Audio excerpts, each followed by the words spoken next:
Diszpécser vétel. Bandi kérlek, ne kapcsoljatok addig, amíg nem szólok, mert itt a 3 tével itt most jöttünk rá, hogy beszakasolási problémák vannak, úgyhogy először ezt megpróbáljuk rendbe tenni, és a 3-as gépet majd utána szakaszoljuk be, és akkor én jelentkezek, hogy akkor adjatok rá beparancsot, vétel. Jó, rendben van.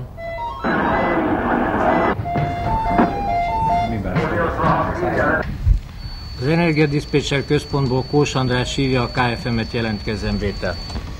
Jelentkezik a menetirányító vétel. Érdeklődöm, hogy forgalmi szempontból a 2/A szakasz feszültség alá helyezhető-e, vétel.